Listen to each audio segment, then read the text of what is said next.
Hello and welcome to Atop the Fourth Wall, where bad comics burn. Well, I warned everyone we'd be doing this as the follow-up to Marvel. As you may have noticed, I have not begun this review drunk off my ass, and that's because, unlike Marvel, I don't know what I'm walking into here. Seriously, I only know 3 things about Trouble. 1, it's pretty universally reviled. I know it's not as bad as Marvel was, but that's because, unlike Marvel, it actually has a story and a focus. Which brings us to 2. It's an attempt to bring back romance comics. And as you can tell by the dozens of modern romance comics I've reviewed before today, that it was an unparalleled success in that regard.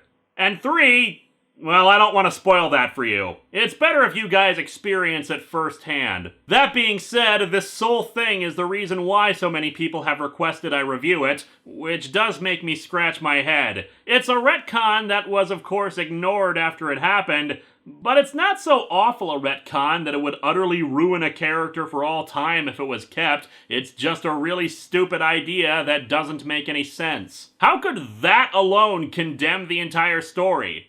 Well, there are other things here that were poorly conceived. For starters, the writer of this thing is Mark Millar, the guy responsible for...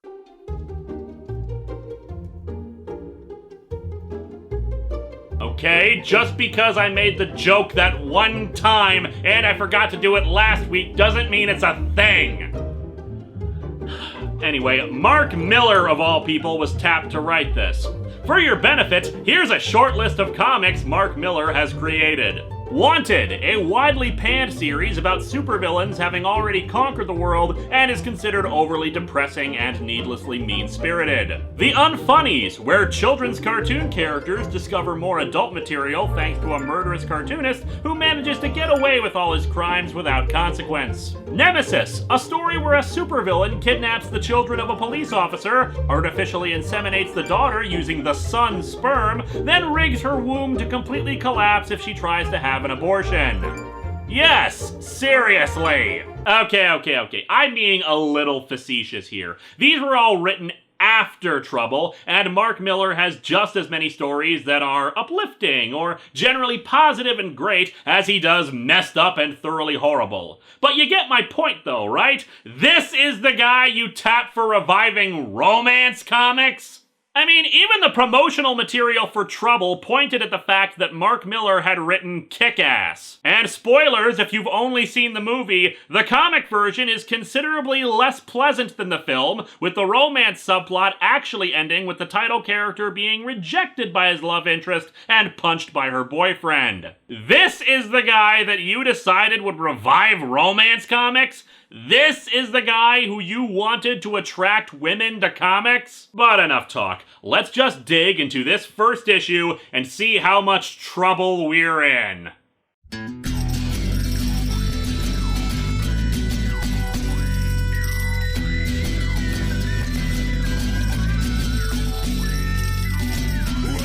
to Atop the Fourth Wall, where bad comics burn. Linkara's gonna teach you all a lesson you won't learn. Brodsky, you're not the smartest. Life out, you're not an artist. Anyone who's had a bad comic published, it could be your turn. Linkara, he's a man punch, wears a pretty hat. Linkara, he has a magic gun.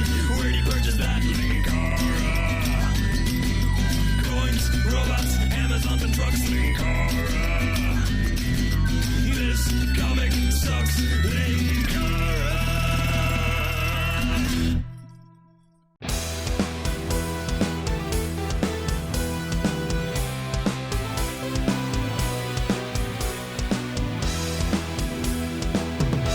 And we're not off to a good start with the cover. You're probably wondering why it's a photo cover.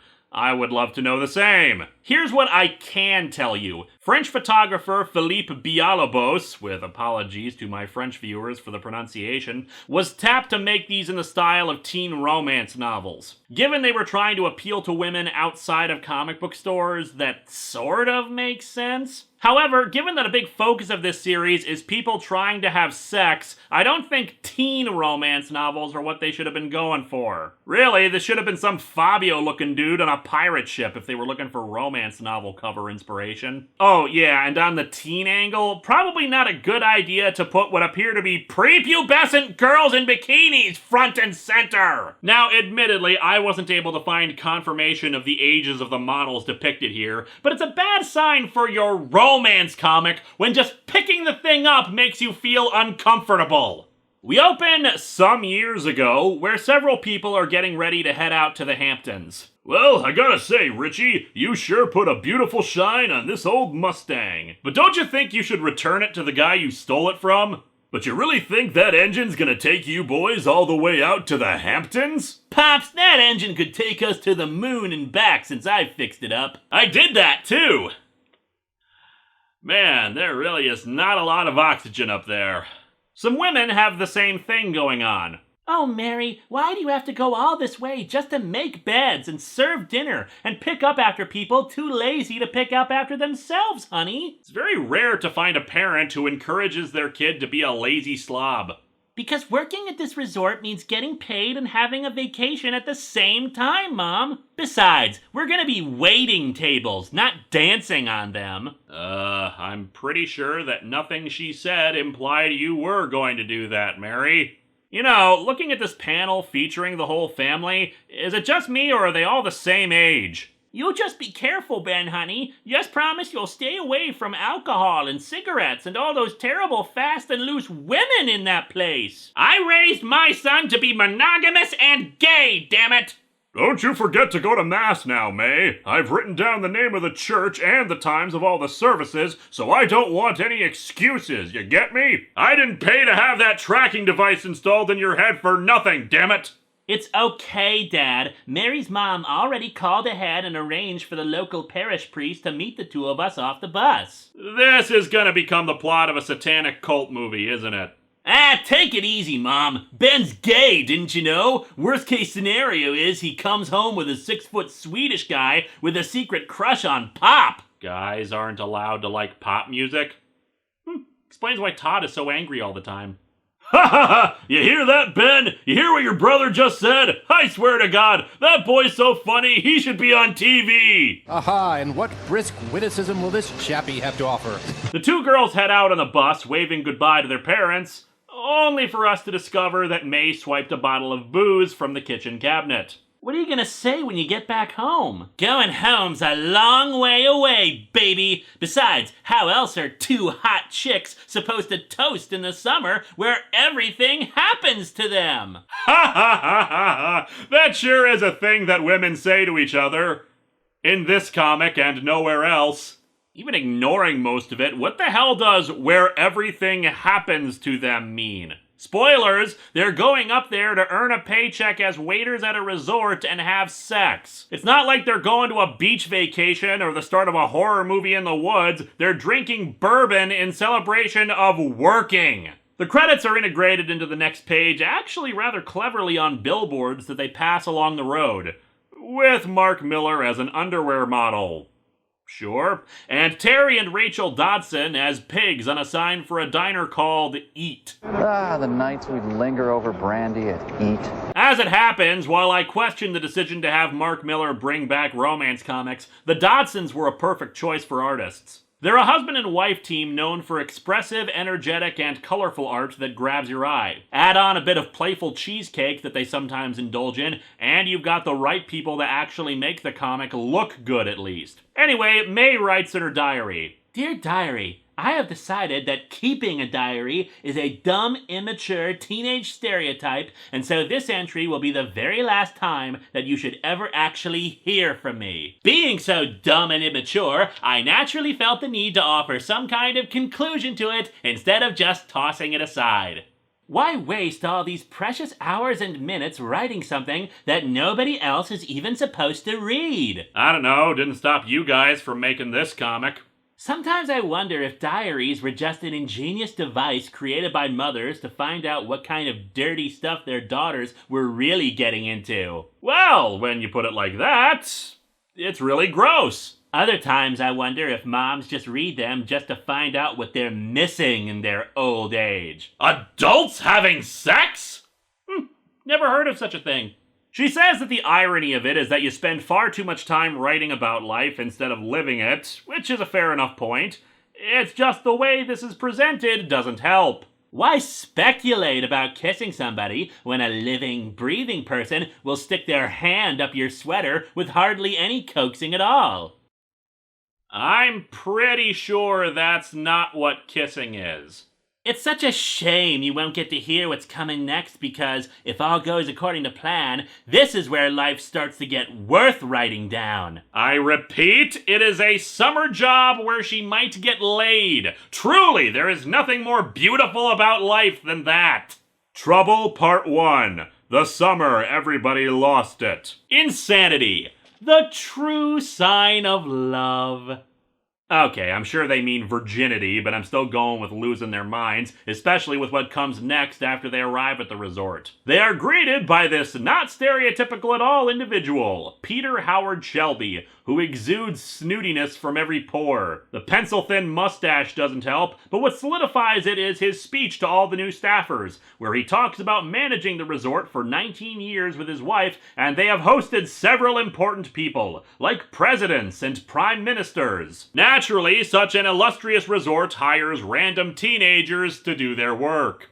You will hear about the strict rules under which we work, the first of which is no intimate relations between unmarried members of the service staff. Married ones may proceed to hump each other on the dining room tables to their satisfaction. Also, I'm pretty sure co-workers having sex with each other in their off time is not a legal reason for firing someone, but whatever. No hanky-panky. In my 30 years experience in these various forms of hotel management...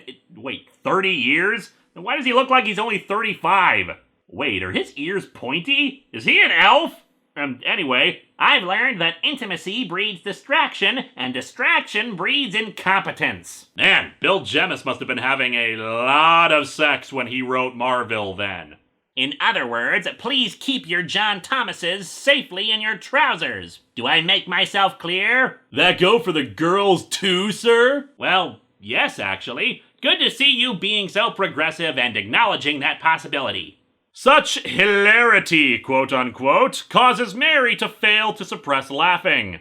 Sorry, Mr. Shelby. I'm sorry I've decided to pretend I'm flying for some reason. Seriously, what is that pose? You know, I've seen examples of comic artists drawing from porn before, but that one just looks uncomfortable. I don't know, maybe she was in some sort of harness? Anyway, this remark has thoroughly ruffled Mr. Shelby's bow tie. You, young man, have found yourself to be the first name in this season's Little Black Book. Considering Little Black Books are usually used for keeping a list of a guy's dating contacts, does that mean Mr. Shelby's hoping to score with the guy?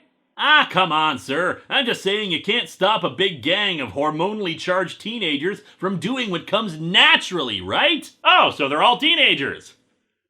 Which means they're all potentially underage. Why did Marvel think this was a good idea? Also, why would you say that to this guy? What the hell makes you think he'd lighten up on that point? And why didn't Mr. Shelby fire his ass as soon as he interrupted with it? I know I said before it's not really a firing offense for two people who work for him to be screwing, but it seems like insubordination and refusing to follow instructions are grounds for that. Anyway, Mr. Shelby says he can stop them from having sex. Allow me to introduce you to the resort's chastity belts. My staff and I are going to work you so hard over the next 10 weeks, you have my word you won't be able to do what comes naturally. Welcome to my slave labor camp, kids! And indeed, we soon see the girls working their asses off under the tutelage of Mr. Shelby's equally snooty wife. I'm assuming neither of them have ever actually touched the other in any manner, since it would be improper. Berating them for not working fast enough to make beds or scrub dishes. Following that, we see May having to deal with snooty customers at the resort's restaurant. In addition, the guys are working as the chefs for some reason.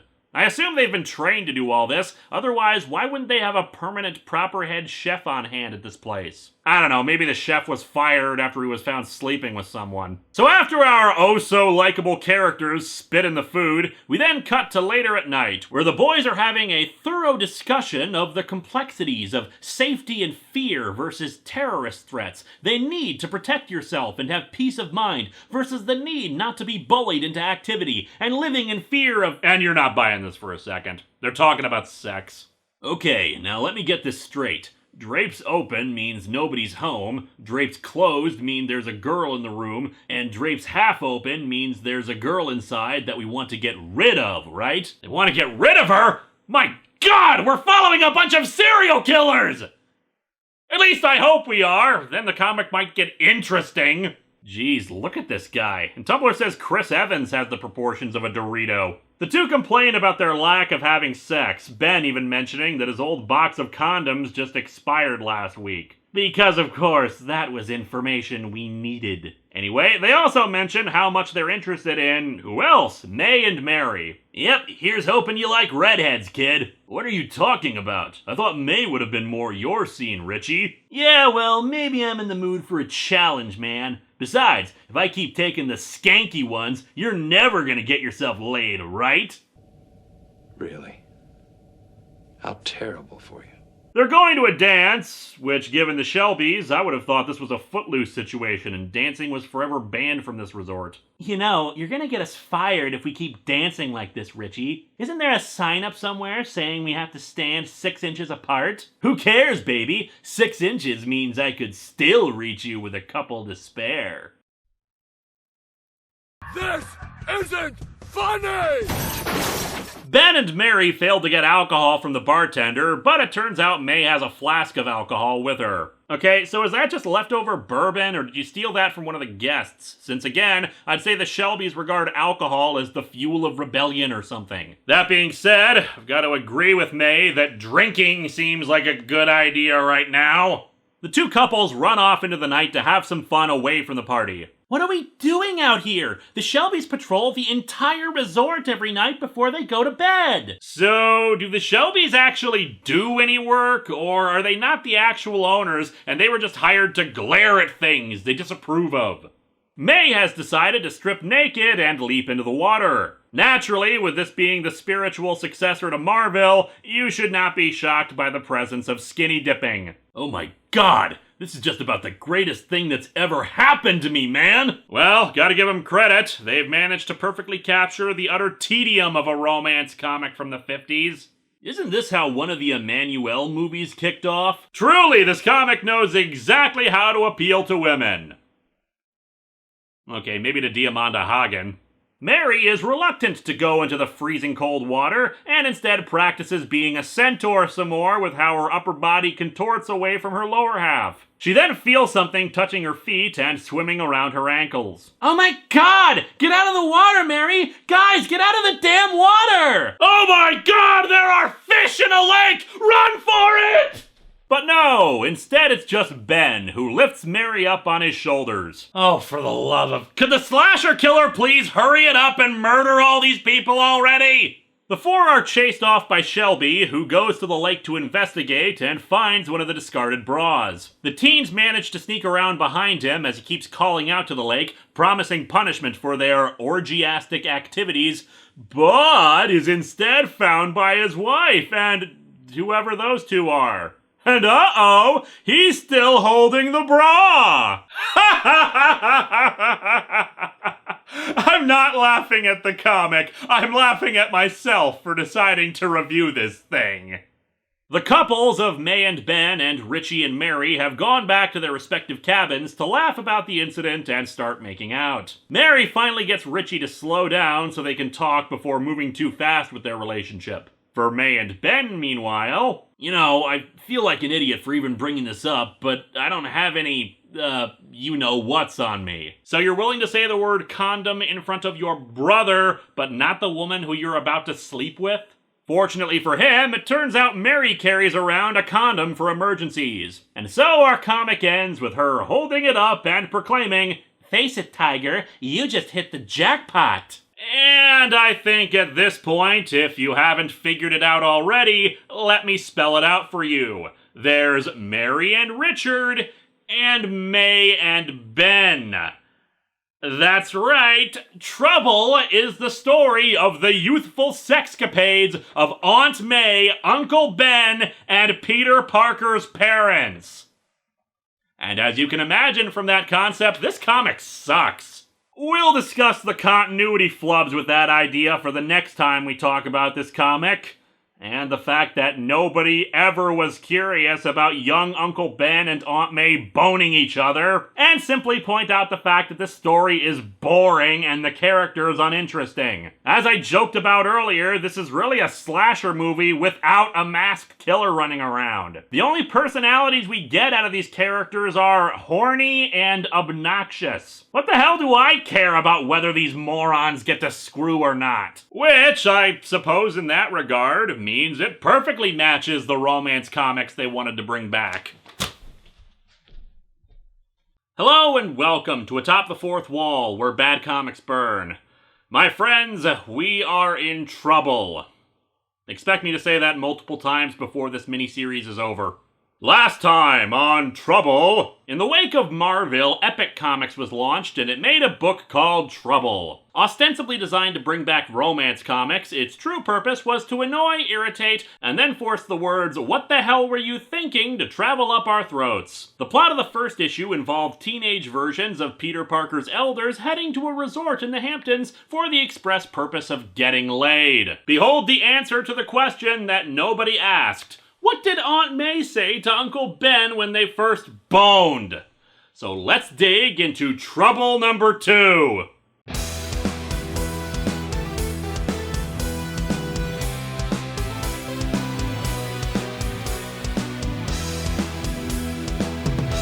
We're back with Uncomfortable Covers Theater. Yeah, still got the real-life, potentially underage models on the cover, only this one is actually a bit more disturbing than the first. I feel dirty looking at this cover, with one staring right at the reader and biting down in her sunglasses, while the other, with her eyes hidden, looks like she's breathing into that girl's ear and reaching down someplace the camera can't see! Mind you, you could say I'm just seeing things that aren't there, but it's hard not to when the book is all about these people having sex! You see why it takes me so long before I get to the next issue here. Each time I look at this, I need to take 1,000 showers! We start things off with a text recap. Ben and Richard were just a couple of ordinary teenagers heading for the Hamptons in search of a summer job filled with sun, sand, and sex. Turns out there aren't a lot of jobs that offer all of those perks at once, so instead they got a job at a resort. Best friends Mary and May had taken a job in the same resort for exactly the same reasons, but didn't really care so much about the sun and the sand. They're very one-dimensional characters. When they met, something sparked. And then they all died from the gas leak explosion. Comic over?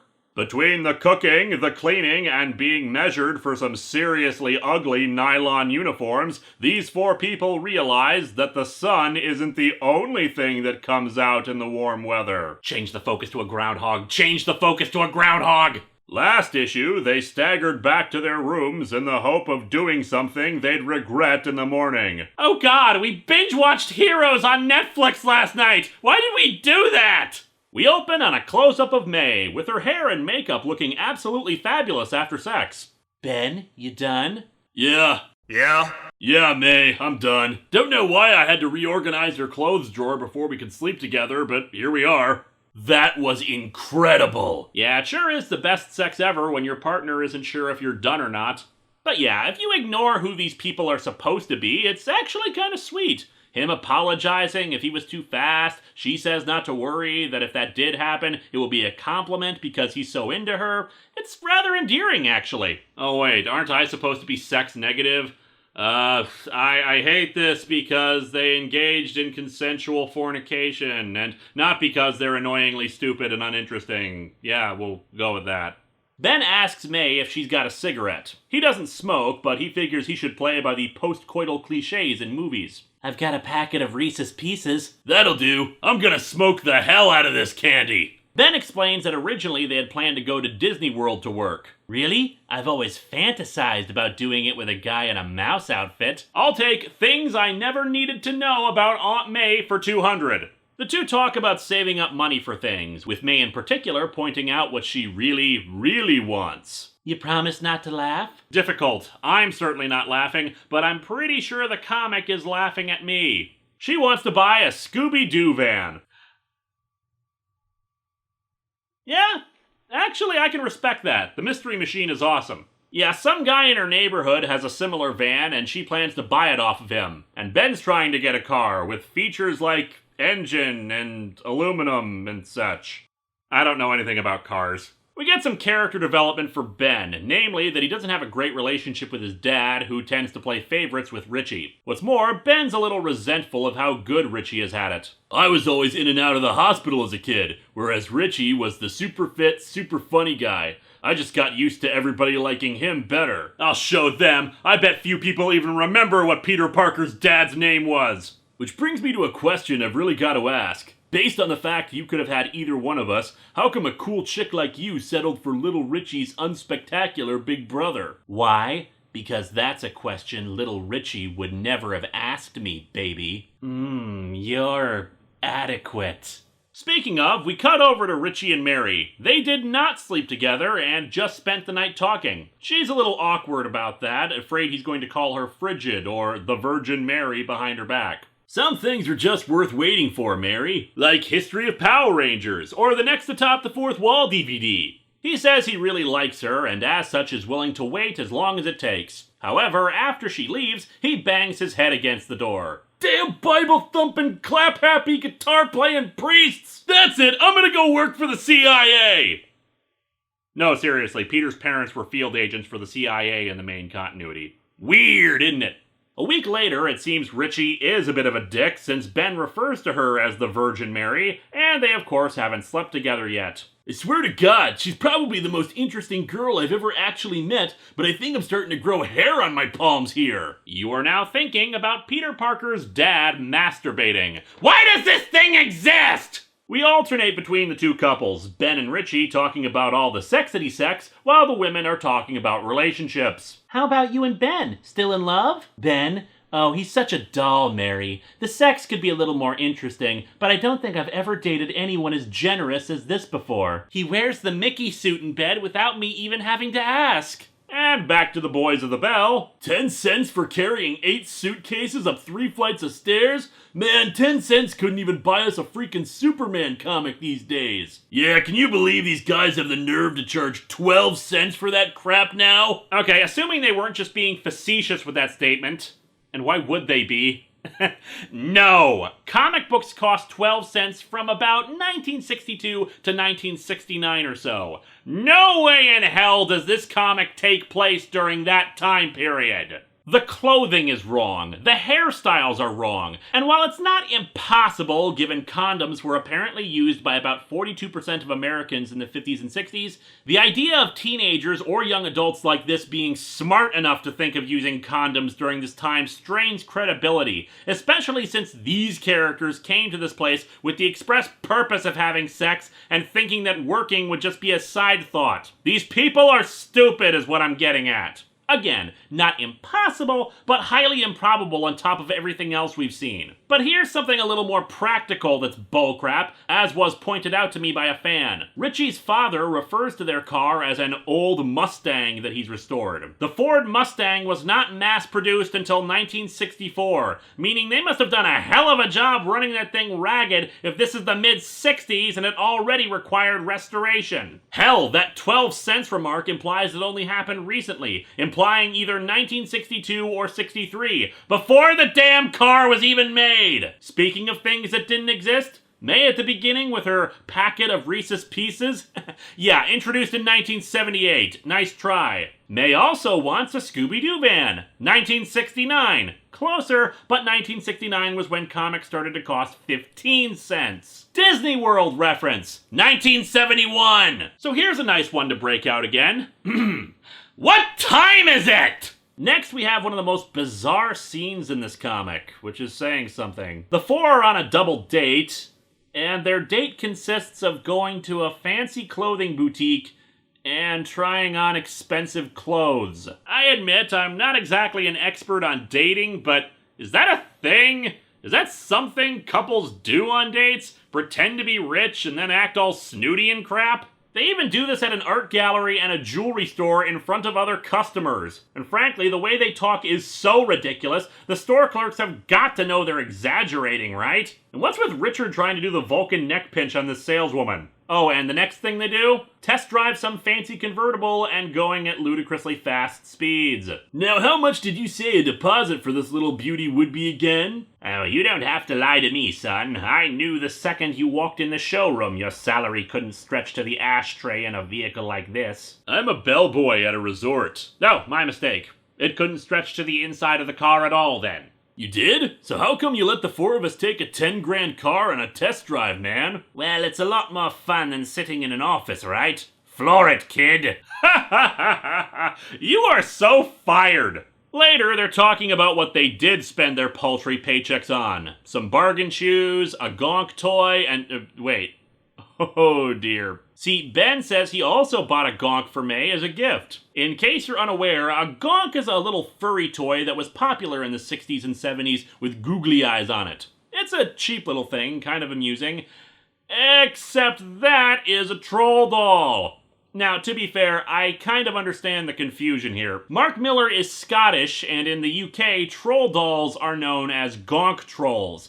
And troll dolls were also popular in the 60s, so if they were going for this being in the 60s, it'd make sense. But I can guarantee you that no Americans would refer to it as a gonk. Congratulations, guys! You traded one poorly researched anachronism for another! Later, at a rather romantic-looking sunset picnic, the two couples are enjoying each other's company with food stolen from the resort. Ah, our characters are so likable. And by the by, does anyone else notice just how creepy it is that not only is Aunt May made to resemble Mary Jane, but Mary made to look like Gwen Stacy? What is the comic trying to imply? That Peter Parker is attracted to his mother and/or mother figure? Look, I'll criticize the character for a lot of crap that's heaped on him, but that is just moronic. Anyway, while Ben and May bang behind a rock, Mary explains what her thing is about not having sex. A palm reader said if I ever had sex before I got hitched, I'd be a mom before I was 20. The sad thing is that I really want to say that that is monumentally stupid, but this is the Marvel Universe, where it's not only likely that she is legit, but that she was probably a Doctor Strange villain at some point. Are you kidding me? I know, it's terrifying, isn't it? Then she told us about the big house we were gonna live in, plus the swimming pool. No, I mean the fact that you actually believe that garbage? Are you telling me we're living the celibate life here because of something a fortune teller said? Keep being judgmental and angry at your girlfriend, and you'll be leading the celibate life for different reasons, Richie. Well, everything else came true. Well, they all die horrible deaths. $10. She even said May was gonna head across the country in a camper van. How could she know something like that? Wait, I think I may have heard of this fortune teller. Was it a zombie prostitute? What the hell is wrong with everyone? Richie is still aggravated by this, wondering if this is true, why May is going to town on his brother. That's because she told May the exact opposite of what she told me, Richie. That if she didn't have sex before she was married, that she would be a dad before she was 20. Don't say anything to Ben or anything, but the palm reader said nobody was ever gonna call May Mom. Turns out what she meant was that she let her kids call her by her first name for funsies. Sometime later at the resort, some of the other people who had witnessed May's little performance in the jewelry shop spot her and start mocking her. In particular, they mock her talking about if extra diamond rings would be tasteless. Tell you the truth, I really don't know, honey, but it's definitely gonna make cleaning out those bedpans a whole lot harder. Hey, you're the idiot who chose to stay at a resort with bedpans instead of proper bathrooms. She tries to be polite and just pass through, but this guy is a dick. That's right, sweetheart. Go pick up all my dirty old socks, huh? Just don't let me catch you waltzing around town again like you're something you're not. Say, Bob, did you happen to order any of the pain in the ass? No. We didn't order any of the pain in the ass. May does make a snarky aside that she's got more class than this asshole has in his entire body, but he warns her to tread lightly or he'll get her booted out. What kind of stupid clothes are those anyway? Don't you feel even a little humiliated at stepping and fetching for people your own age? Big talk coming from the guy wearing a black hoodie next to a pool in the middle of summer. Speaking of, what the hell is with the yellow square thing? Richie has a t-shirt with the same thing going. Is that supposed to be a thing from the 60s too? Or has it become so anachronistic that it's actually from the 2000s? Anyway, one of the guy's friends tells him to stop acting like a dick. What are you doing defending this piece of trash, Ralphie? You could probably have her down in the men's room for $5, dude. Smooth, champ. I'm sure you're the expert on that. What with the numerous women whom you pay to do that, before they then punched you in the balls and shoved your own Cheetos dust-laden $5 bills down your hideous maw. For that little remark, May socks him across the face, but unfortunately it turns out to just be a fantasy of hers, as she explains to Richie here. She instead just walked away. He kindly offers to kick his ass, but she reminds him that it's not worth losing their jobs over it. However, she starts to cry over it, and he offers a comforting hand and kiss on her head. You okay, honey? You mean besides looking like a panda bear? Okay, I'm sure that's just a reference to some obscure old phrase, but was that actually a reference to a sad panda? Not him. Even Richie seems confused about this, considering the blank look on his face. But then they kiss. And so our comic ends with Aunt May making out with Peter Parker's dad. Yeah, as you can imagine from that, this comic sucks. I'll give it this, the opening bits between May and Ben in bed do a lot to humanize them and be endearing, Aunt May's Mickey Mouse fetish notwithstanding, but the rest of it has them being assholes in one way or another, and then other people being assholes to them. Who the hell was this book made for? The timeline issues could be forgiven if the story was good, but honestly, I'm not invested in these relationships, and now May is going to cheat on her boyfriend, making me even less inclined to like how this goes. Next time, we return to Patreon-sponsored episodes with Pokemans! Although a very different sort of Pokemans.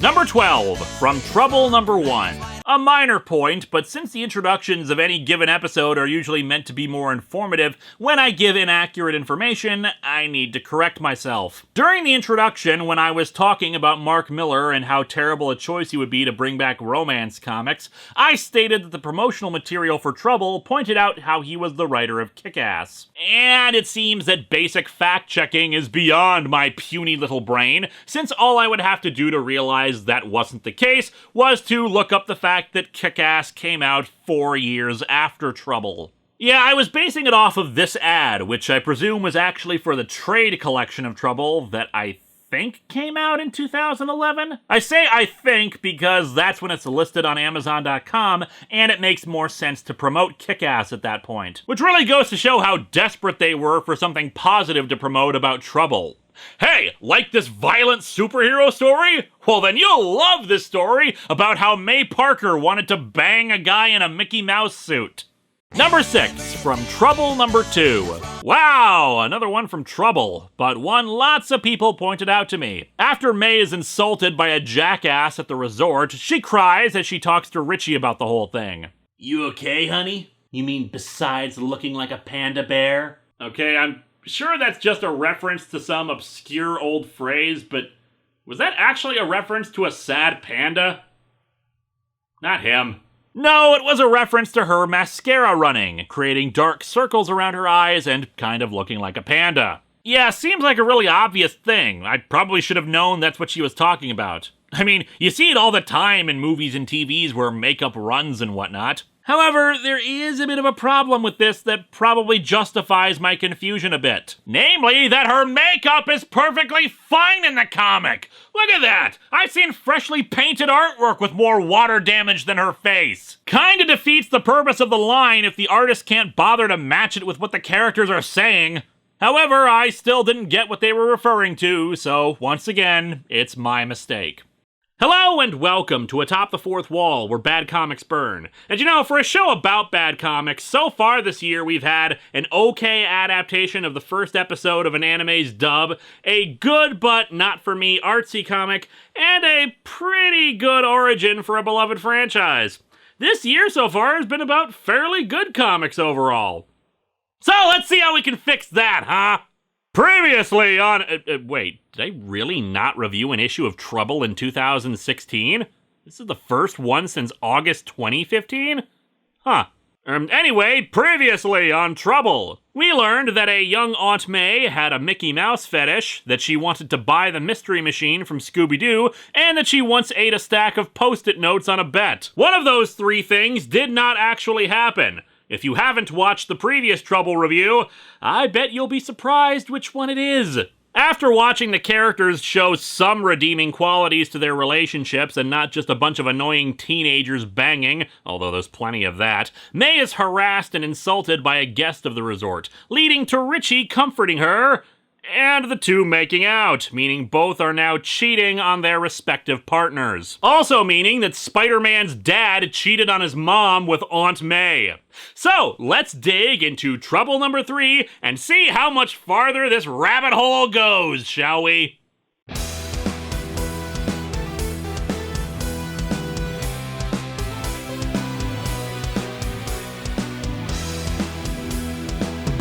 The covers for Trouble never fail to disappoint in being slightly skeevy. This one is admittedly better than the other two in that instead of weird, kinda squicky expressions on the faces of two potentially preteen girls, it's just a photo model of a girl of indeterminate age blowing a bubble. It's still a garbage cover, but it doesn't make me feel really uncomfortable looking at it. No, the pain here is from me hitting my head repeatedly and thinking, you know, there are successful romance comics out there, and I think I could put money down in saying that Marvel never bothered to ask a single successful publisher of them how to market a romance story. We open on a recap page.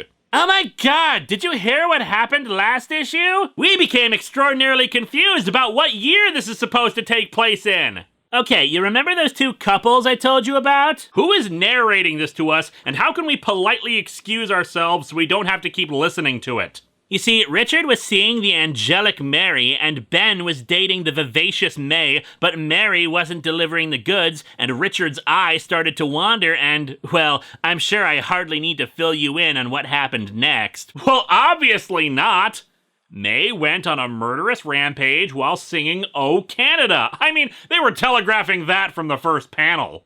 Why is the issue's preview image a little kid being dragged around by someone while ice cream spills on his shirt? We truly open with Richie on top of May. Is that it, Richie? You done? Are you kidding, May? I'm only just getting started here, baby. Now can you please get out from under me? I have a lot more push-ups to do.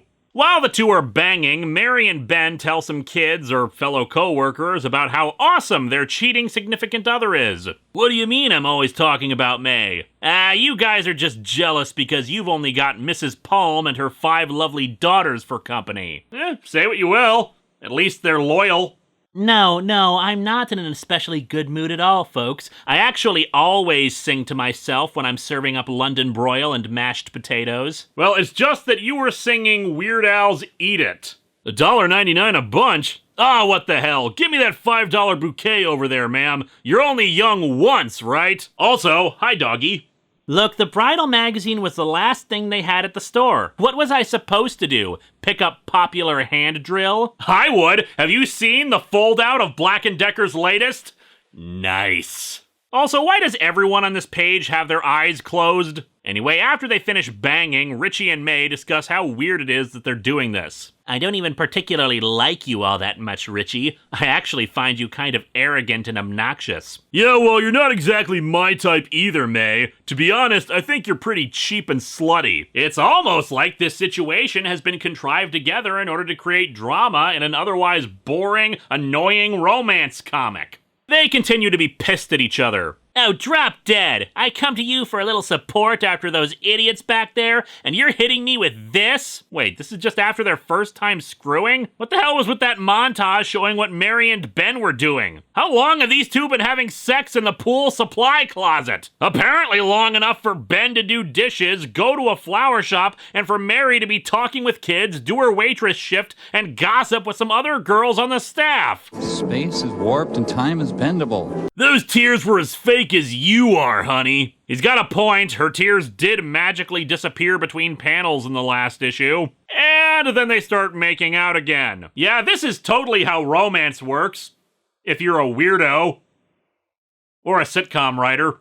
We cut to some time later where it seems May has revealed to Mary that she's cheating on Ben, just not telling her who with. Besides, sex twice last night and once again this morning is hardly tantamount to an affair. Yeah, but she didn't say affair, she said cheated, which is what you did, ya jackass. This isn't a relationship we're talking about here. Like that thing you have with Ben, you mean? Oh, Ben's getting too serious for his own good anyway. And besides, it's not like he's even gonna find out about this if you'd be a good girl and cover for me. You know, 2 weeks ago, I rightfully called the characters in The Immaterial Girl unlikable, but the thing about them is that they were at least self-aware of their awfulness. They were pretentious and pompous, but they owned it, even admitted it, and recognized that it's not a good thing to be. There's plenty you can read into that about self-loathing, or the characters realizing they have to change in order to move forward.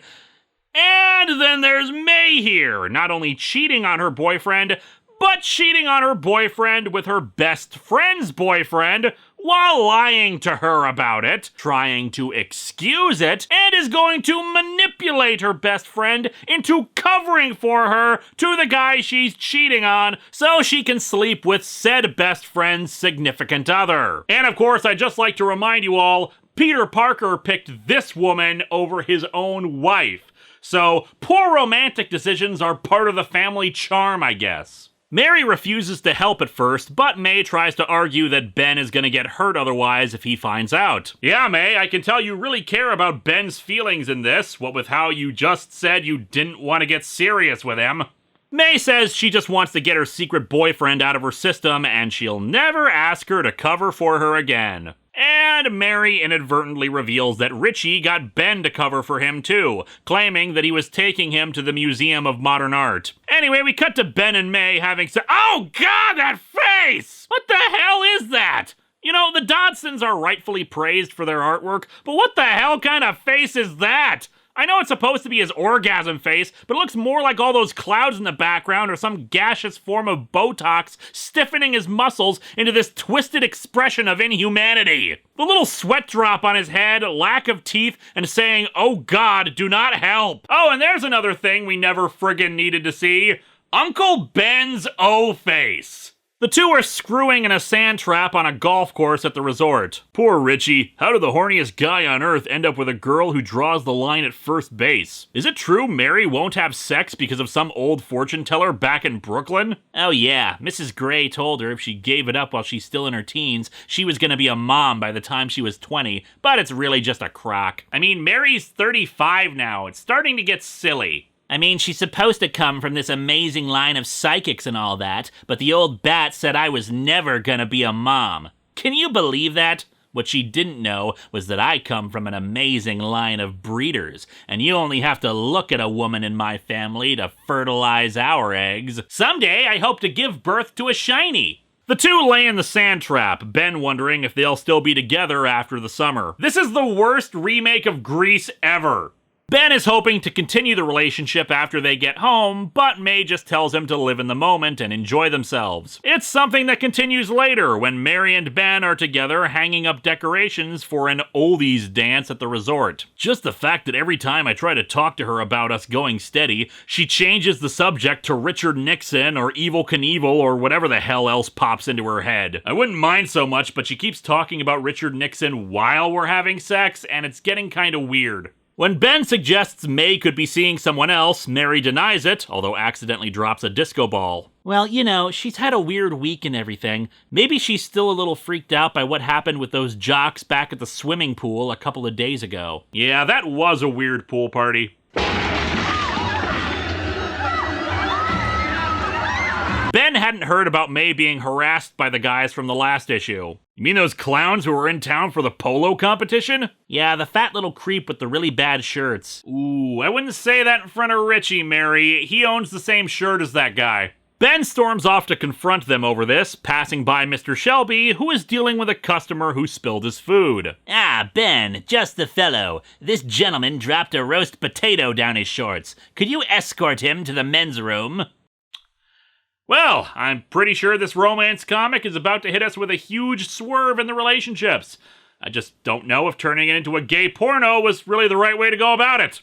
Ben naturally says screw that and runs into the guy who insulted May, shoving him into the bathroom. Unfortunately, Mary and Richie catch up to them, and it turns out the polo player is the one who ended up laying him out. Ben's pretty much the worst fighter in the history of man. Just as a reminder, the canonical backstory for Richard and Mary Parker is that they were CIA agents. Later, May and Richie are once again in bed together, with May expressing how she feels guilty about Ben's beatdown. Obviously not that guilty, sweetheart. You are both terrible! May talks about her conflicted feelings. It's just I've always been pretty judgmental about this kind of thing in the past. I didn't even think you could love two people at the same time. It's perfectly possible, but I'm pretty sure all the parties need to be in on it. And that it probably shouldn't involve two brothers. This is how we got the Jedi forbidding people from falling in love, you know. May asks him if he's only sleeping with her because he can't stand Ben having something he doesn't. It's an interesting character angle to go with this, though honestly, I kinda roll my eyes since none of these people have shown any particular levels of depth. However, Ben suddenly walks in. Fortunately for them, he doesn't see who's in bed with him, only that he's with someone who isn't Mary, who comes running up after Ben bolts out of the room in embarrassment. Ben gives a clearly bullcrap excuse about the hockey team changing in his room, even though she easily spots said team on the field. But she doesn't question it and they walk off. Possibly feeling guilty about everything, Richie tells Ben he can borrow his anachronistic car anytime he wants, while May decides to go to a midnight party. It's not a party, it's more like poker night, Mary. And besides, if I sleep in for work, I'm sure one of these lovely boys here will give me a poke. Right, guys? Now you're joking about cheating on Ben with random strangers. You're kind of a horrible person. And so much for loving two people.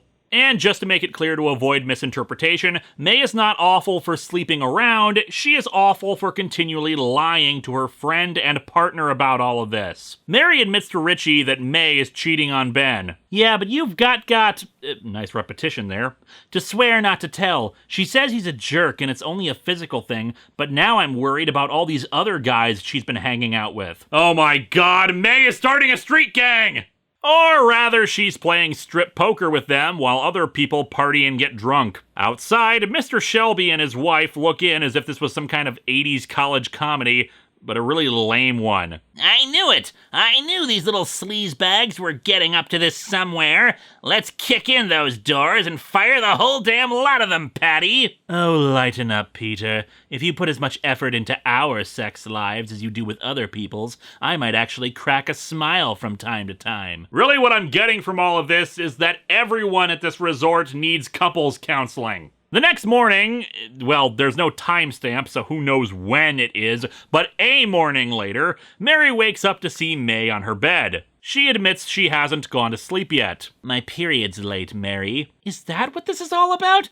God, my period's late every other month. Really gotta fire that secretary. She's terrible at scheduling appointments. She reveals that she's 2.5 weeks late. Mary doesn't think there's anything to worry about, but they could always go in for a pregnancy test. And so our comic ends with May revealing why she's been up all night. She already did go get tested. She's pregnant. Well, I promised something bad at the start, and hopefully I didn't disappoint, because this comic sucks. Admittedly, May acting so awful is meant to be part of her character arc throughout the entire story, but when I say it's awful, I mean she's pretty horrendous. Her motivations seem pretty unclear too, since she claims at one point it's a matter of loving two people, yet the rest of the book is about her just being on the wild side while not admitting to her boyfriend that what they have is just a fling. The thing with Ben and Richie having some kind of rivalry doesn't really go anywhere aside for a scene in the next issue, and it really hasn't been established other than Ben telling May about it last time. They don't act all that much against each other or anything. The story itself remains pretty damn dull, people having sex and going through fairly boring and uninteresting conversations. The artwork, for the most part, is competent, but for some reason, a lot of scenes feature characters with their eyes closed for no reason. Next time, we head back to the world of the Star Wars to see what other silly names we can read off. Hello and welcome to Atop the Fourth Wall, where bad comics burn. Time to continue the ill-advised, ill-conceived, and just ill-inducing romance book about the secret sex lives of Aunt May, Uncle Ben, and Peter Parker's parents, Trouble. So I got pointed in the direction of a few old articles concerning Trouble from when it was first announced and interviews with Mark Millar and Bill Jemas. First thing of note is that I appreciate that Mark Millar wanted to do something different after he got tons of exposure for the Ultimates and the Authority, something not necessarily superhero themed. And good for him for wanting that, honestly. Often when a creator gets big doing a superhero book, they'll do an indie title afterwards, oftentimes a horror book, but a romance story is pretty different. It's just a pity that the romance he decided to do was incredibly boring, lame, and annoying. One of the things that is clear, though, is that they did in fact intend for this to be canon. Sure, they were trying to be wishy-washy about it, going, oh well, we're not too worried about the continuity, because if the fans don't like it, it doesn't have to be canon. But then Mark Millar went and said he was eager to play with an unexplored area of Marvel history, and wanted the book to be featured proudly next to stuff like Kingdom Come and Marvels, a critically acclaimed book that influenced other stories, or a retelling of the history of the Marvel Universe. And of course, who wouldn't want a cautionary tale of superhero ethics or beholding the wonders of the Marvel Universe unfolding through the eyes of an aging photographer proudly standing alongside a story about Aunt May banging Uncle Ben on a golf course before cheating on him with Peter Parker's dad? They also commented on the bizarre, terrible covers, claiming that that's just what was on girls' romance story novels when they were researching the idea of trying to appeal to young girls with the book. And they mean 9 to 12-year-old girls, according to this stuff. Now, I am not an expert on whatever the hell preteen girls read, but I'm gonna take a shot in the dark here and say the book where Aunt May flashes her boobs at guys in strip poker is not necessarily aimed at your target demographic. But yeah, the story behind Peter Parker's conception. In fact, before the book was renamed Trouble, it was supposed to be called Parents. Bill Jemas also hoped that readers would proudly call this the origin of Spider-Man. Oh yeah, this seems like information essential to what made Spider-Man who he is. Great power and great responsibility, bitten by a radioactive spider, parents were horny, and his dad cheated on his mom with her best friend. What's more, in one case, they said they hoped that the book would be helpful for teenagers going through similar confusing relationship issues and gain some insight from older people who have lived through such hardships. Teenagers, and I cannot stress this enough, do not cheat on your significant other. If you do have sex and get pregnant, do not do what these people do in this comic. I'm not certain what you should do, it's a case-by-case basis, but do not take life advice from people like Mark Millar and Bill Jemas. I mean, say what you will about Mark Millar's own kind of messed up body of work, but sure as hell do not take advice from the man who wrote Marvel. I think that's the best advice I can ever offer teenagers, and it really goes without saying how screwed up their priorities are in this case when they're concerned about the controversy regarding Peter Parker in this book was that he may have been conceived out of wedlock! Oh no! Peter's parents not being married when they boned would truly be the thing that comic fans would hate about this story. Yeah, let's dig into Trouble number 4 and see what people were actually upset about.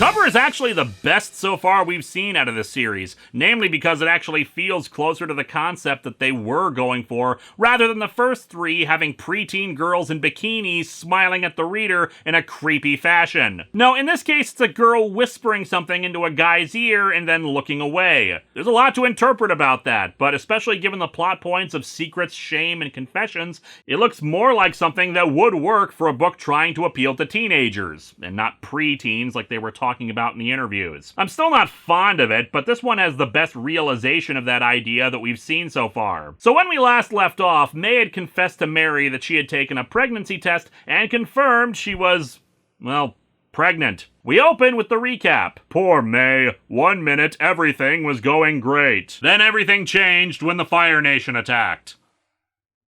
God, I wish the Fire Nation would attack already.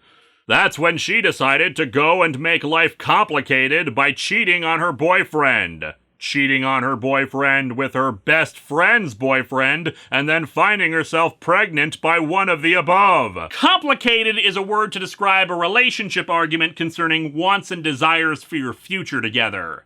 Not when one party is cheating like this! To make things even trickier, she'd kind of been sleeping around a little too, and, well, you get the picture. Oh, awesome! Not only was she cheating on him, she was cheating on him a lot, and the baby might not be either of theirs! That certainly is complicated! This is what Avril Lavigne was singing about, right?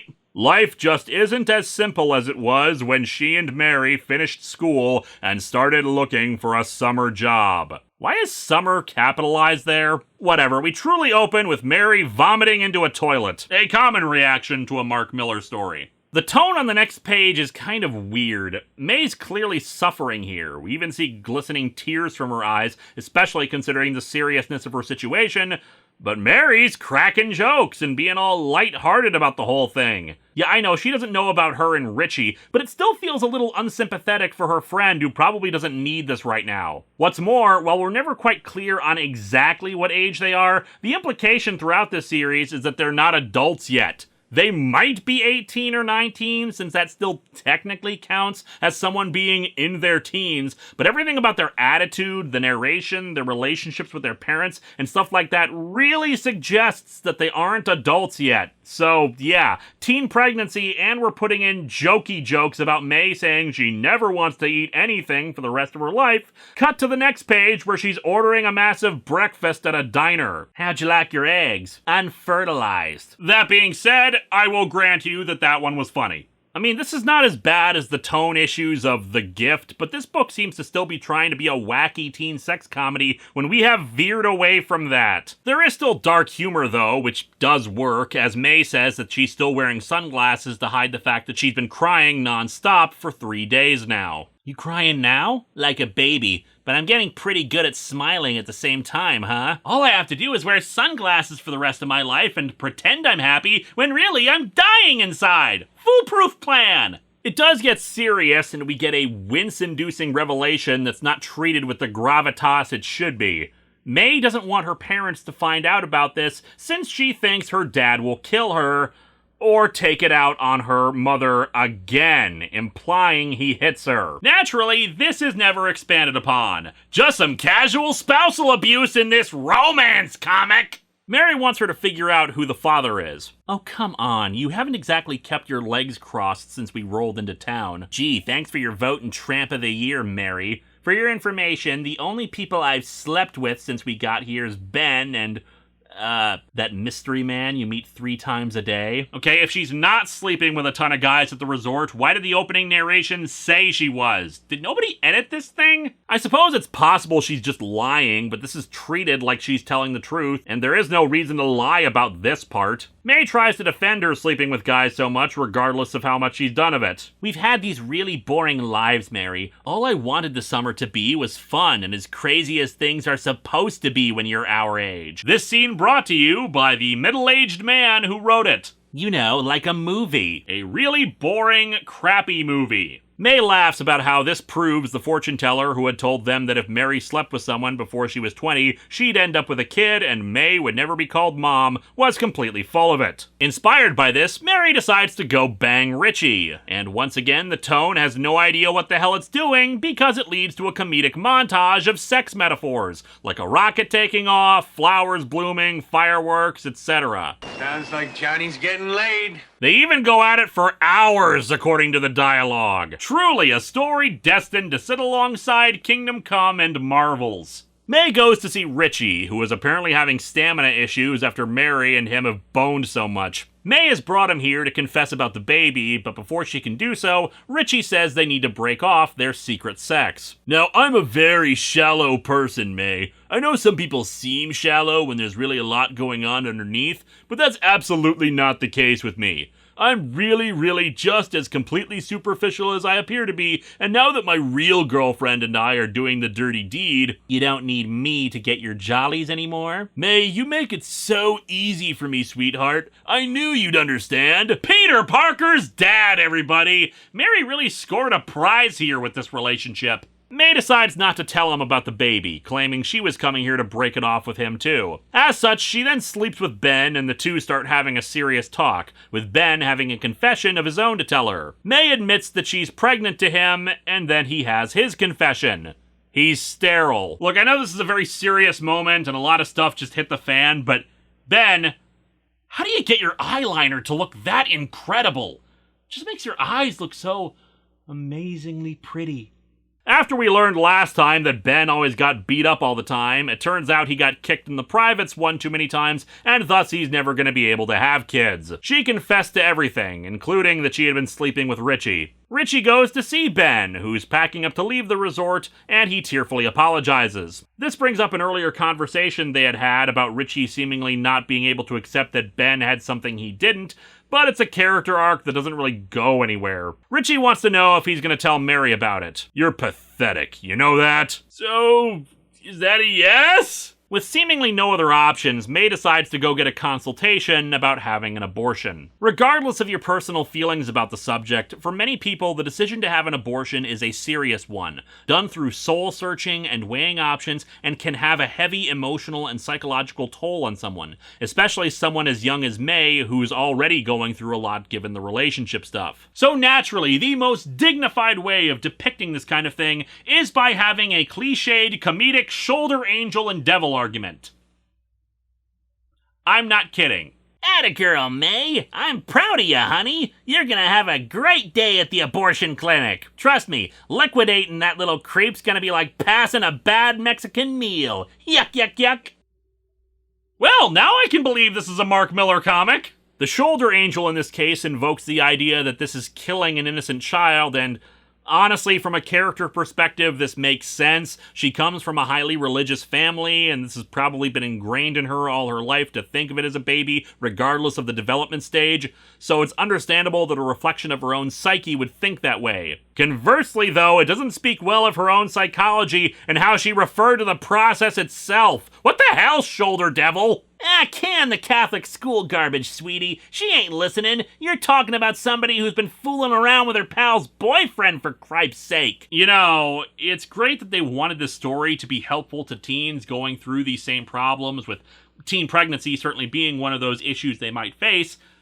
Which is why framing the possibility of an abortion as a hideously immoral, murderous act on par with cheating on your boyfriend with your best friend's boyfriend is a garbage take, comic! No, the fact is that if she goes home with a bun in the oven, her old man's gonna knock the hell out of both May and her mom. Yeah, it really seems like that should be something we're talking about as well, comic! The fact is that unless she squishes this little punk, she's gonna have a 5-year-old on her arm when all her friends are showing off college degrees. Better than having a murder on your conscience. Again, this brought to you by a middle-aged dude. May is finally sick of the two comical representations of her ethical struggle. Geez, would you guys shut up a second, please? I think there might be a third option that pleases just about everybody. You should eat Richie. Thanks, Shoulder Spider. The next morning, Mary wakes up late to find a message left to her from May. She's decided to run away. She'll have the baby and try to make a life for herself out there, allowing her to avoid facing her parents, as well as avoid having to get an abortion. She stole money that Mary has been saving up, but says she's the best friend she ever had, and apologizes for letting her down in more ways than you'll ever know. Spoilers, she finds out next issue. And so our comic ends with May hitchhiking, getting picked up by a guy heading for Georgia, while Mary tearfully tells Richie about all this. I don't know about you guys, but I think this is gonna work out just fine for May. Yeah, this comic sucks. Some people disagreed with my review of the Gift Batman storyline a few weeks ago by saying it was dark humor. And if you have that opinion, that's fine, but sometimes tone is important, and some situations do not call for jokey jokes. And this is one of them. A line of dark humor here or there works, but definitely not in Trouble, and definitely not when the creators are supposedly so concerned with telling a story like this for a younger audience. It's not helpful, and in fact potentially harmful to the young person who takes such lessons to heart. And the fact that they're relying on tired comedy cliches in some parts, plus the lack of internal consistency in some areas, really makes it feel not only old-fashioned, but not understanding the issues they're talking about. Sometimes it feels like they get it, and then it starts moralizing and being rather judgy of the women. Hell, aside from the brief tiff between Ben and Richie, there is no real consequences for the guys and all their decisions. Unless you call a baby punishment, which is horse crap. Oh, and in case you hadn't guessed, yeah, the baby that May is pregnant with, that's Peter. That is why Spidey fans were pissed, Marvel, not for the being born out of wedlock stuff, but because you tried to make Aunt May Peter's biological mother as a result of an affair. I feel like I should get into how this also retcons the already established backstory of Richard and Mary as secret agents, but that feels kind of insignificant compared to the idea that Aunt May is Peter's true mother. Next time, we have a Patreon-sponsored review that will also show differing tones in the same series as we look at 2 chapters of the manga Frankenfran. Hello and welcome to Atop the Fourth Wall, where bad comics burn. Let's finally put an end to Trouble, shall we? Oh, how innocent we were in 2015. Sure, we knew Trouble was bad, but hey, it wasn't as bad as Marvel, so how terrible could it really be? Yeah, the story is a disaster. It failed to bring back romance comics, the characters are annoying or unlikable, the art is fine, but the Dodsons have done much better work, and then the attitudes from the previous issue are wince-inducing at best. The continuity with actual Marvel history is laughable. One final reminder, Peter's parents canonically were CIA agents. I don't actually like that fact. I feel like it takes away from his everyman quality if his parents were actually super cool secret agents, but hey, it's a part of the history, and this story just ignores that entirely, despite wanting to be canon. And the idea that somehow this story would be helpful to teenage or preteen girls is disgusting and elicits only face palms. Trouble is the story of Peter's elders and parents being horny and banging on golf courses and cheating on each other. Oh, and it also reveals that Aunt May is Peter's biological mother. And it sucks. And as for bringing back romance comics, I especially laugh at that because the simple truth is that romance comics never went away. It's just the demographic for them went where they could actually get some romance. Manga. Old school romance comics were terrible and their goal was marriage. This one's goal is to have a weird tone and make you hate everyone, but manga, of course, is open to pretty much every genre on the planet, so of course romance thrives there. Then again, what the hell were we expecting? The big two don't think their characters should be married, so why would we expect them to know how to write romance stories? But how does Trouble finally conclude, eh? Well, when we last left off, May was pregnant with Richie's baby, a product of their affair, and she elected to run off into the world with Mary's savings so she could try to make a new life for herself. Because a comedy angel and devil made her question her self-worth. So let's dig into Trouble number 5 and finally put this damn thing to rest.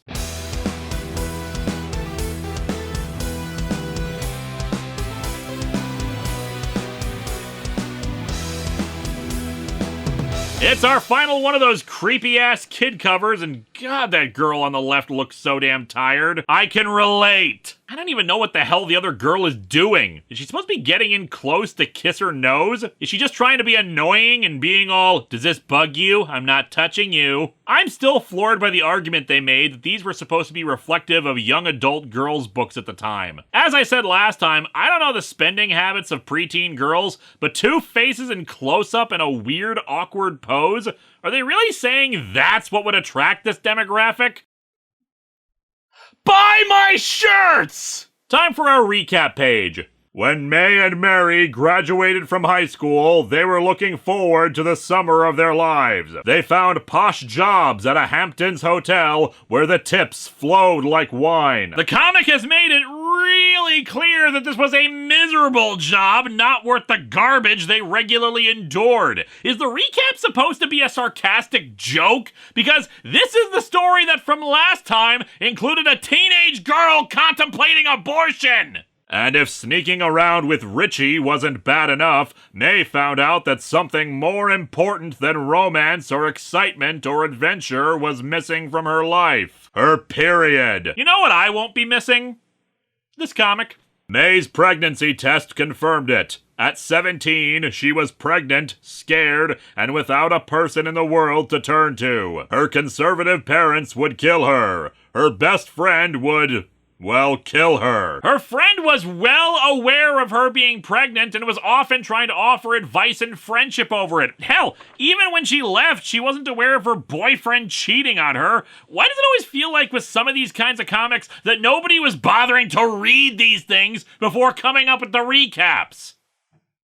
All right, because they suck. And now May, who was looking forward to the summer of her life, has run away from her home and her friends. And anyone who knows May will tell you she's deep into a world of trouble. What does it matter if you know her? Anyone on the outside can see that this is bad. We open with May in bed with the guy who picked her up at the end of the last issue. Given she's surrounded by beer bottles, porno mags, and other stained accoutrements, this wasn't exactly an upgrade from the resort. Dear Diary, do you remember how confident I was when I said that life was about to get far too exciting to write to you anymore? May being wrong and stupid? That's so unlike her. Well, things got a little more exciting than I could have ever imagined, and the irony is, you're all I've got left. What are you talking about? You still got the teddy bear.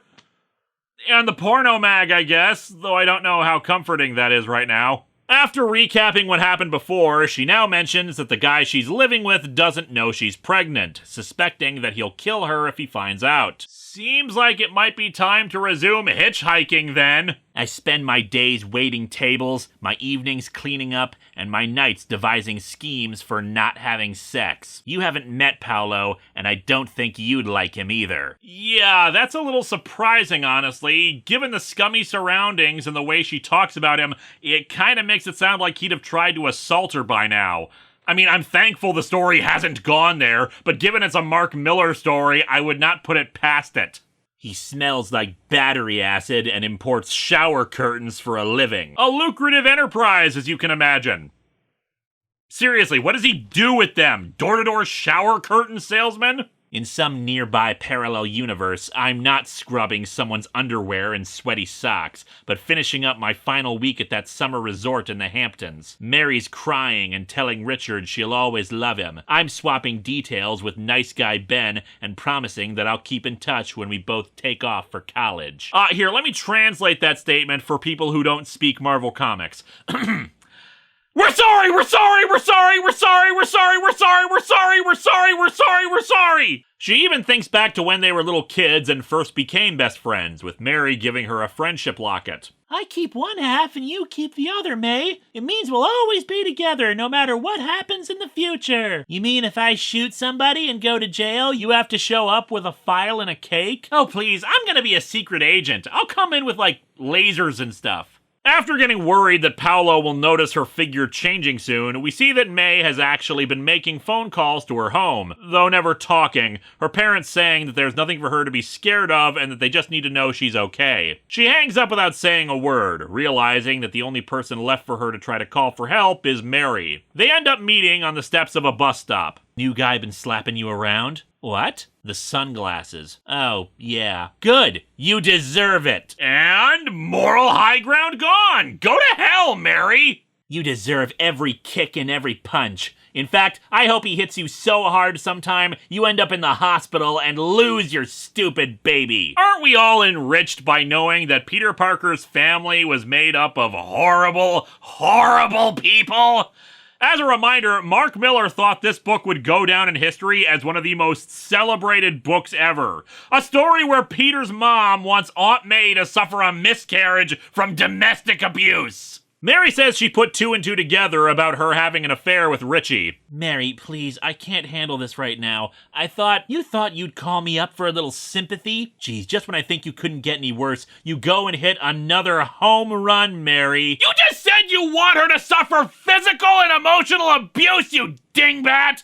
I know you're pissed that your summer fling cheated on you with your best friend, betrayal and all that from both parties, but one of these things is not like the other. You're walking around with my boyfriend's baby in there, you fat cow. Remind me again, why should I care what's been happening to you? I need to remind you all that this is Mark Millar when he's under restraint, when editorial is holding him back. We've never actually covered any of the unpleasant edgelord nonsense that he usually spews out without oversight, and I really don't want to. She admits that she came down here to see what a mess May had made of her life, and it does make her feel a little better. She also says that she dumped Richie, though he's still writing letters to her apologizing and asking to be taken back. After Mary gets angry at her again, May has a breakdown and begs her to stop kicking her like that. Okay, I got stupid and slept with Richie a few times. 47 times. Okay, I got stupid and slept with Richie 47 times. Why did either of you keep track? But yeah, she says she's paying for it all day, every day now. I'm living with a guy I'm terrified of, and if he finds out I'm pregnant, he'll kill me. I've completely cut myself off from my family because if my dad finds out I'm pregnant, he'll kill me too. Or worse still, beat the living daylights out of my mom. Yeah, that's another thing. Are we ever gonna address the whole her father is abusive too thing?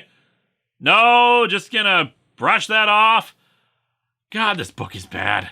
I've got no money, no jobs, no prospects. I'm living in a trailer. We've got a chemical toilet and sure, it sounds glamorous, but she says at this point she's only stopping herself from suicide out of fear for her baby. She begs Mary to help her figure out a way out of this whole mess. As such, Mary embraces her. And we cut to 6 months later. Oh, well, thank God. I guess it was just that easy for her to get out of the bad situation. There's your advice to young girls. Just have a jump cut to the future and you'll be fine. Richie's working on a car with his dad, and the conversation turns to him still writing letters to Mary even after all this time. Dude, it's been almost a year! There's persistence, and then there's not taking a frickin' hint! Hell, even his dad points out that it's not healthy to just keep trying to contact her like he is, which he just brushes off as, she'll come around to it, spoken like a stalker. However, that's when Mary shows up, holding the baby Peter. They specifically mention him by name later, just in case you were thinking by this point they may have gotten some good sense and changed that part. And as a reminder, they thought the big controversy with this was going to be that Peter was born out of wedlock. Between this and Sins Past, what the hell is it with middle-aged dudes thinking Spider-Man fans give a crap about that?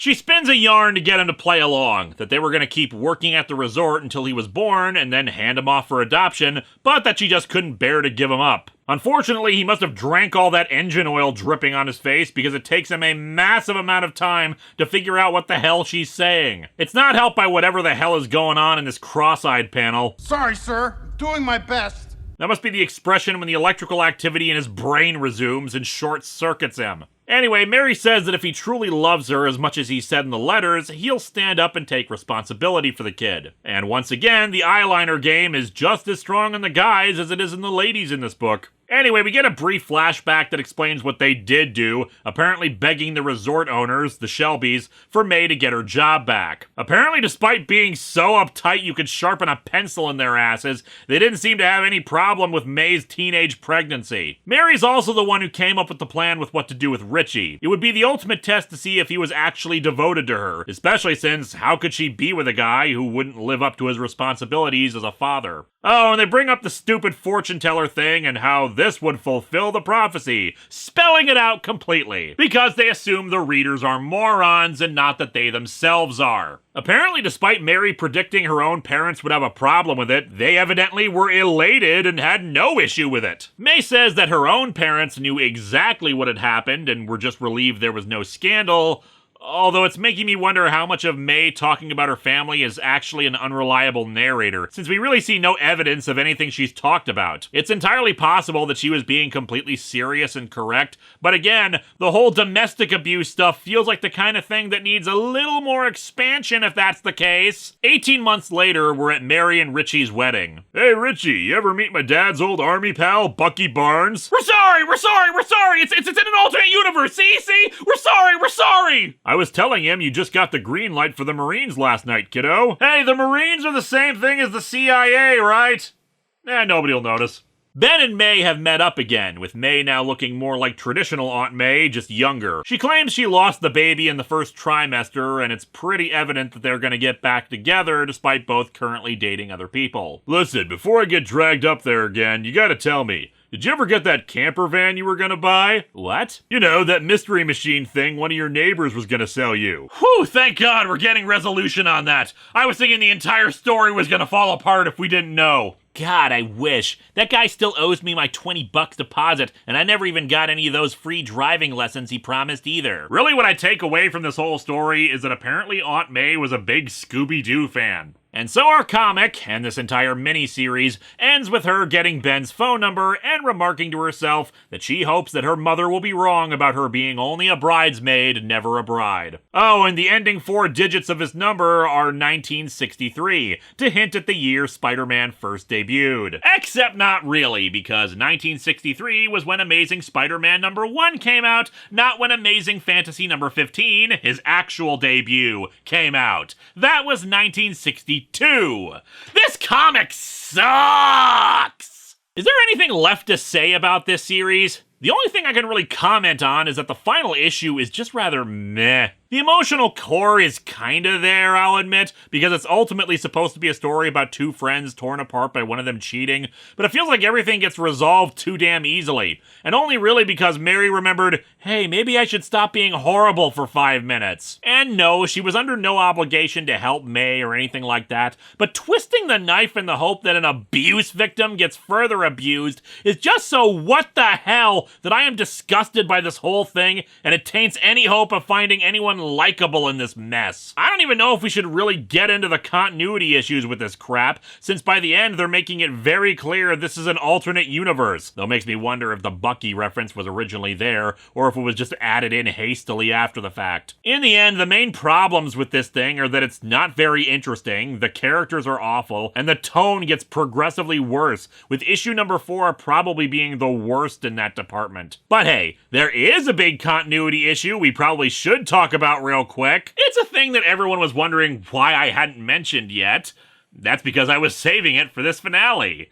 How the hell are Aunt May and Uncle Ben so incredibly old if May gave birth to Peter at 17? Did nobody think of that during this process? At all? Like, Aunt May's whole thing is she's so old that if she eats anything spicier than a Werther's original, her heart will explode. But then again, maybe that's entirely the problem with Trouble. Nobody was thinking. Next time, another Patreon-sponsored review as we once again travel to the past and their future, which is also our past.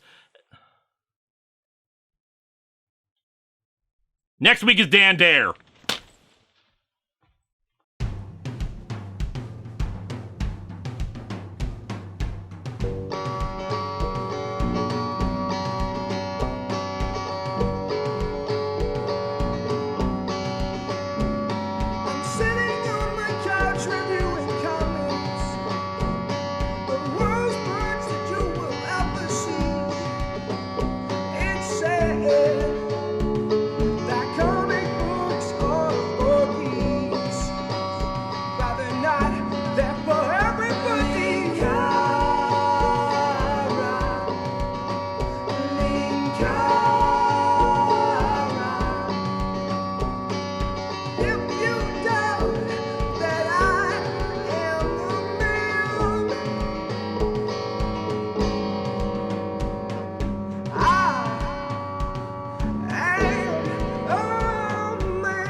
A quote from Mark Miller. It doesn't feel like a Marvel superhero book, so it doesn't fit in the Marvel universe, and it has no adult contents or violence or language, so we wanted something that would appeal to people in the same way that Spider-Man appeals to people, in that you can read it when you're 9 or when you're an adult. Yeah, no adult content whatsoever, so a 9-year-old can read it. I know when I think stories for all ages, teenagers screwing and contemplating abortion is the first thing that comes to mind.